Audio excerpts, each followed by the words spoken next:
This is the Chassidic Story Project with Barak Hullman, podcasting from Jerusalem, Israel. To become a supporter of this podcast, please go to HasidicStory.com, HASIDIC story.com. You'll never know, you'll never know, you'll never know, you'll never know.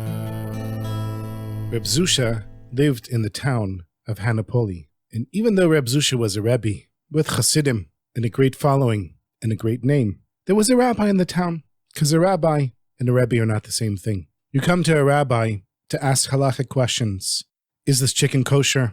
Am I allowed to do this on Shabbos? You come to a Rebbe to find out what it is you need to do in life, what mission you have, what needs to be fulfilled in your time in this world. And that's what Reb Zusha was. Reb Zusha was a Rebbe. Even though Reb Zusha was one of the greatest Chassidic Rebbes, he didn't leave any writings behind. And I told that story in another episode of the Chassidic Story Project, which I told in story 24, Zusha spends Shabbos by the shoemaker. Today is the yard site of Reb Zusha.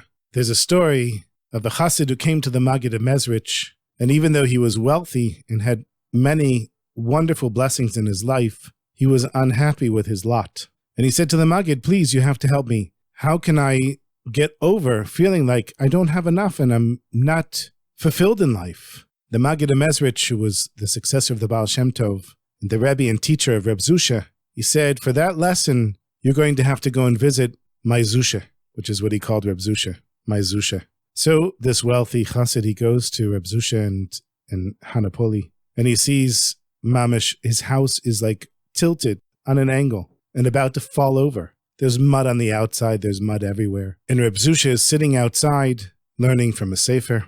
And this chassid goes over and says, Zusha, the Maggid sent me here to ask, how can I be fulfilled in life? Even though I have money and I have really everything, I don't feel fulfilled. And Zusha looks up at the wealthy Jew, and Zusha's missing teeth. And Zusha is very thin because there's not a lot of food to eat. The wealthy Jew looks around and he sees, wow, Reb Zusha's living mamish, really in poverty. He says to himself, boy, this poor guy, Reb Zusha. And Zusha looks up at the wealthy Jew and he says, Zusha can't answer the question. I'm sorry. Zusha's never suffered in his life. Zusha has always felt fulfilled. This wealthy Jew realized, if Zusha can sit in this poverty, in this mud, in this mess, and serve Hashem with joy, then for sure he can.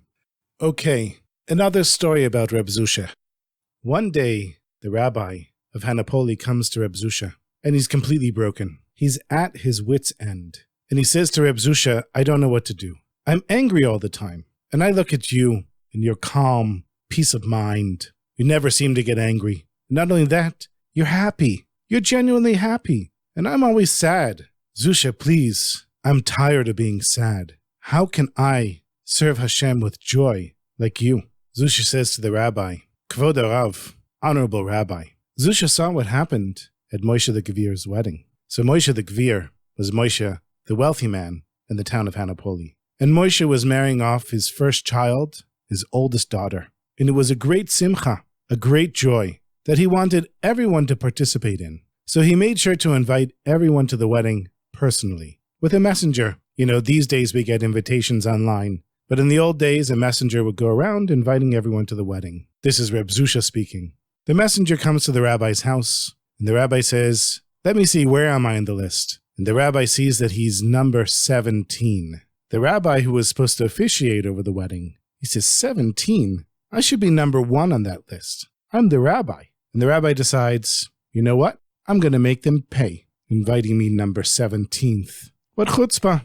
I'll just be late for the wedding. And they'll have to wait for me because I'm the rabbi and I'm going to perform the wedding. And so the rabbi did exactly what he said. He knew when the wedding was supposed to start. He missed the reception. The chuppah was at a certain time and the rabbi waited and waited and waited. And he's sitting there seething in anger. How could they invite me number 17? That's no way to honor a rabbi.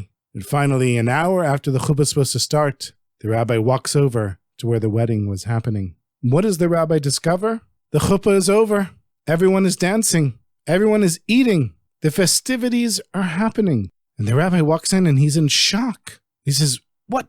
They did this without me? What chutzpah? I can't believe it. So the rabbi goes over to the family table where all the members of the family were sitting, and Reb Moshe the Gvir, he stands up and says, Rabbi, you finally came. We didn't know what happened to you. He said, come, Rabbi, let me get you something to eat. And Reb Moshe looks around. He sees all the tables are packed with people. But in every wedding, and this happens in weddings today as well, all the poor people are invited to a wedding, and there's a special table set aside for them. And unfortunately, that was the only table left for the rabbi. And the rabbi was placed at the table of the poor people. The rabbi who expected honor, even though for the rich person, it's a great honor to have poor people. For the rabbi, he didn't feel like it was an honor to sit at the table of the poor people. And then Reb Moshe, he calls to the waiter and says, please bring us some food for the rabbi.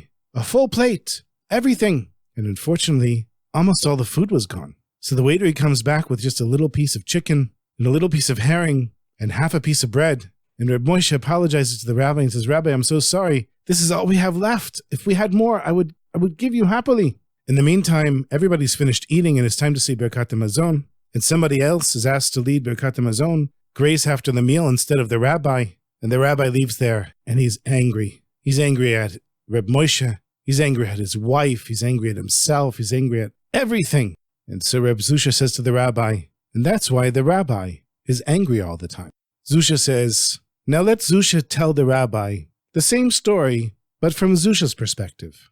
Moshe the Gvir is marrying off his first child, his oldest daughter, and he's so happy he wants to share the joy with everyone. He sends a messenger around, and the messenger comes to Reb Zusha's house, knocks on the door, and Reb Zusha answers, and Zusha sees there's a messenger. Zusha says, Shalom Aleichem, what are you here for, my sweetest friend? And the messenger says, Reb Moshe the Gvir is inviting you to be a guest at his wedding. Zusha says, what? Why would Moshe invite Zusha?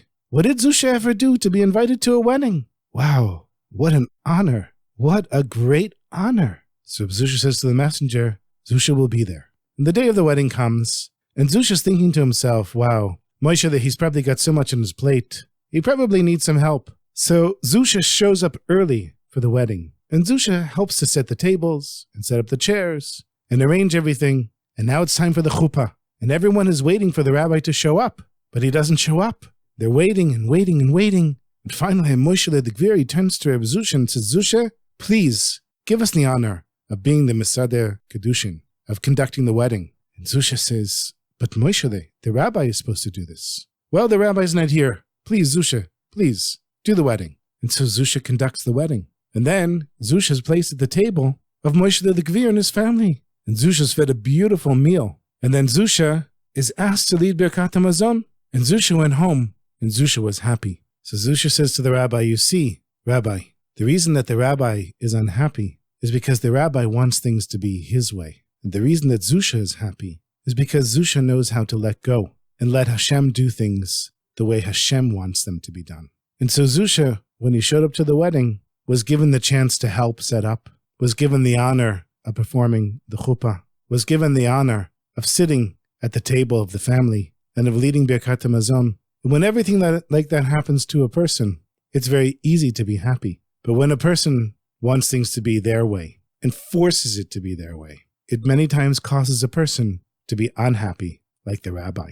And so the rabbi got the message, and the next time he was invited to a wedding, the rabbi showed up early to help set up the tables. And the rabbi didn't care what number the rabbi was listed on the invitees. And slowly, the rabbi's whole perspective on life started to change. And the rabbi was able to start to serve Hashem with real joy. And he didn't get angry anymore because he didn't need to, because he knew how to let Hashem do what Hashem was going to do. And all of that was because he learned this one simple lesson from Reb Zusha, how to serve Hashem with true joy.